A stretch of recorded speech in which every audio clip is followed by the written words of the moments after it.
think so too. Roman, my friend, do you want to start some claps going around the room? Come on, let's get it going. Please welcome your first out this evening, Thomas Keir!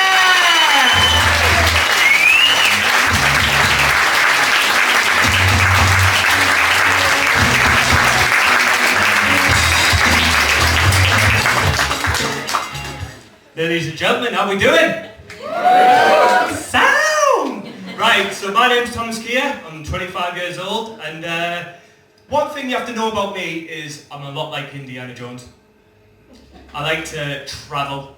Me and him are both the same. I mean, he's an archaeologist and I'm from Thornaby, so technically a gypsy. No, I'm just kidding. But we have our differences. One, I don't think I look good in hats. Two, I don't look good in leather. And three, I don't fight Nazis. No, I'm just kidding. But yeah, I do like to explore, I like to travel. I've been to places, and there's three places that stand out to me. One is Dublin. Now, I went with a friend of mine. We got to our hotel, unpacked, and then we got outside of our hotel and we just stand there like a couple of chavs just going. And as we were looking to our right, we saw a McDonald's in the corner shop, and then to our left, we saw a takeaway shop and a tattoo shop. And I was like, sound? Reminds me of Middlesbrough, this place. But obviously being there, we had to go and try the pubs, and we got to a pub, and it was the most tiniest pub ever, literally the size of the stage. And I just went up to him and I said, "Alright fella, you got any Carlin?" He goes, "We don't do Carlin, but we have Guinness." I don't like Guinness. No, seriously, I don't. It's not my flavour. It tastes like you're sucking a 2p coin. So I said, "Don't know, fella. You got anything else?" He goes, "Well, you could try the second bar." I was like, "Where's that?" He goes, "Through those doors." So go up to these doors, skinny red doors, open it up. The first thing that I see is a sports hall, big as this, packed with people, and then there's a fella at the other end with no top on, got a guitar. And I was like, yeah, alright, this is my place. And then I saw the bar and I was like, alright then, get over there.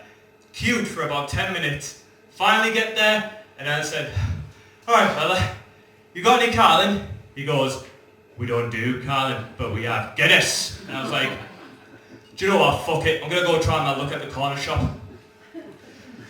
The second place that I went to was Amsterdam. Now, I went with my cousin, so same situation. We got to our hotel, unpacked, and then we got outside and we were standing like a couple of chavs just. And to our left was all the fancy bars, and to our right were women pissing in the streets. And I was like, sound? Reminds me of Yam Town, this place. And then, obviously, you know, being a young, strong man, I was there for only one thing. Mini golf. What, do you think I was there for the sex workers, you sick bastards? No, I was too busy putting it in another hole. But obviously, we went with some of my cousin's friends, and they were, shall we say, tempted by some of the girls in Amsterdam. And I remember one of the lads over there was like, "Do you know what, I'm going to give it a go." And we were like, we wished him luck. We patted him on the cock and then sent him on his way. He went in, and so we waited. And we waited for about 5 minutes, and we were like, "Oh, bloody hell. He knows how to use it, I guess." Then 10 minutes goes by, and we're like, "Fucking hell, he's really keen." But then 25 minutes goes by, and this is where we started to panic. Because we thought he was getting robbed by an angry prostitute. Then 30 minutes goes by, and then my cousin said, lads, what if he's gay and he's just realising right now?" I thought he's picked his fucking time. But finally he comes out and we're like, "Mate, what happened to you?" And he goes, "Oh, sorry, but do you know what? She's so sound. She said I'm young, I'm fit, and she loves English blokes." And we're like, "Look, yeah, of course she's going to say that. You paid her? You paid a lot for her?" And he goes, "No, not really, I didn't pay a lot. She was only €90. And after he said the price, the rest of them swarmed in there like fucking wasps. But then it's kind of funny because one of the same lads, he went for the same girl, and then the lad who we shagged, he was getting jealous. He was going, She's a slag anyway. Third place that I went to was New York City. I fucking loved New York City. I went with my mum. It was probably the best place I went to. So same situation, we got to our hotel room unpacked, but before heading outside, I went to go get some American coffee. Now, I do have to warn you about American coffee. It is like rocket fuel.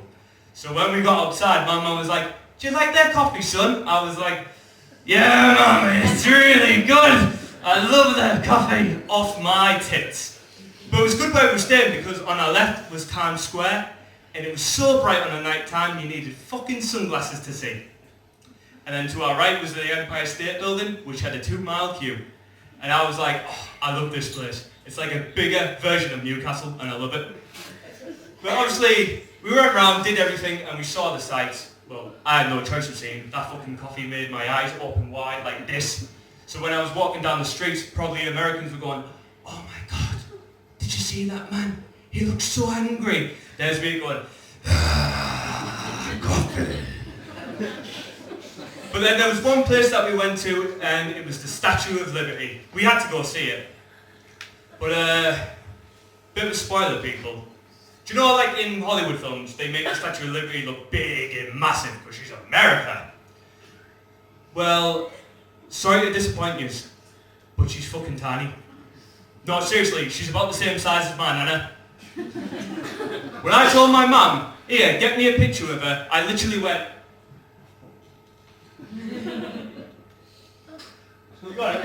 cheers.